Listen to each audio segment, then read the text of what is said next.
राधे राधे दोस्तों, आप सभी का मेरे YouTube चैनल व्रत एंड पर मैं स्वागत करती हूँ। दोस्तों, नवरात्रि के 5वें दिन माता को क्या भोग लगाओ, क्या प्रसाद बनाओ, ये मैं सबसे पहले आप सभी को शेयर करना चाहती हूँ। नवरात्रि के 5वें दिन स्कंद माता जी को केले का भोग लगाना चाहिए और इसका दान भी करना चाहिए। इससे माँ प्रसन्न होकर अच्छी सेहत का वरदान देती है, साथ ही यश एवं सुख समृद्धि भी प्रदान करती है। दोस्तों, मेरे वीडियो को लाइक करें, शेयर करें और चैनल को सब्सक्राइब करें और अच्छा लगा हो तो कमेंट ज़रूर करें। इससे मुझे प्रोत्साहन भी मिलेगा और मुझे अच्छा भी लगेगा जो मैं आप लोगों के कमेंट्स के उत्तर दे सकूं। अब मैं कथा को आगे बढ़ाते हुए मैं कथा स्टार्ट करती हूँ। माँ दुर्गा के 5वें शक्ति स्वरूप को स्कंद माता के नाम से जाना जाता है और चैत्र नवरात्रि का 5वां दिन माँ स्कंद माता को समर्पित है। हिंदू धर्म में मनाया जाने वाला कोई भी पर्व व्रत और पूजा के बिना अधूरा माना जाता है। इस प्रकार व्रत और पूजा भी उस व्रत में उपयोग होने वाली सामग्री के बिना अधूरा है। चैत्र नवरात्रि में भी व्रत और माता की आराधना का बहुत महत्व है। माँ दुर्गा के 9 रूपों को समर्पित यह एक महोत्सव की तरह है। नवरात्र के 5वें दिन के बारे में जो देवी स्कंद माता को समर्पित है, इस दिन इस रूप में माता की आराधना की जाती है। नवरात्रि के 5वें दिन का महत्व, पूजा विधि और इससे जरूर जुड़ी संपूर्ण जानकारी मैं आप सभी के समक्ष उपस्थित लेकर हुई हूँ। सिंहासन गता नित्य पद्मस्थिता करदिव या शुभदास्तु सदा देवी स्कंद माता यशस्विनी। माँ दुर्गा के 5वें शक्ति स्वरूप को स्कंद माता के नाम से जाना जाता है और नवरात्रि का 5वां दिन देवी जी के इसी स्वरूप को समर्पित है। इस वर्ष नवरात्रि के 5वें दिन अर्थात 23 मार्च 2026 को स्कंद माता की साधना की जाएगी। भगवान कार्तिकेय का एक नाम स्कंद भी है और इनकी माता के रूप में देवी के स्वरूप को स्कंद माता के नाम से जाना जाता है। देवी स्कंद माता का वाहन सिंह है। इनकी गोद में भगवान कार्तिकेय विराजमान है। माता का यह अवतार चतुर्भुजा अर्थात 4 भुजाओं वाला है। अपने ऊपर के 2 हाथों में माता के कमल का फूल धारण किया हुआ है। एक हाथों से उन्होंने भगवान कार्तिकेय को संभाला हुआ है और शेष एक हाथ अभय मुद्रा में है, जिससे माँ अपने सभी भक्तगणों को अभय का आशीष दे रही हैं। स्कंद माता की पूजा करने से क्या लाभ होता है? चैत्र मास के 5वें दिन माँ स्कंद माता की पूजा करने से साधकों को भगवान कार्तिकेय के समान तेजस्वी संतान प्राप्त होती है। माँ स्कंद माता बहुत करुणामयी है।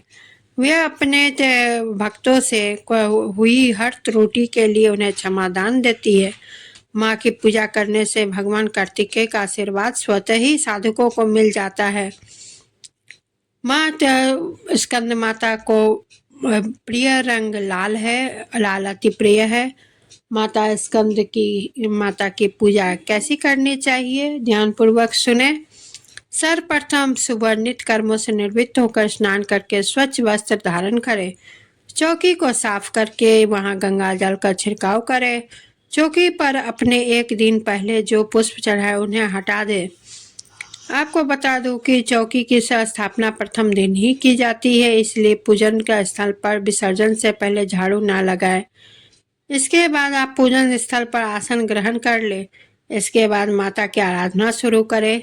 सबसे पहले दीपक प्रज्वलित करें और अब ओम गण गणपते का 11 बार जाप करें।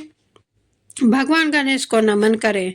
इसके बाद अब ओम देवी स्कंद माता नमः का मंत्र के द्वारा माँ स्कंद माता का आवाहन करें। साथ ही माता को नमन करके निम्नलिखित मंत्र के साथ माँ स्कंद माता का ध्यान करें। प्रथम पूज्य गणेश जी और देवी माँ को कुमकुम का तिलक लगाएं। कलश घट चौकी को भी हल्दी कुमकुम अक्षत से तिलक करें, नमन करें। इसके बाद धूप दीप सुगंधित जलाकर माता जी को फूल माला अर्पित करें। आप देवी जी को लाल और पीले पुष्प अर्पित कर सकते हैं।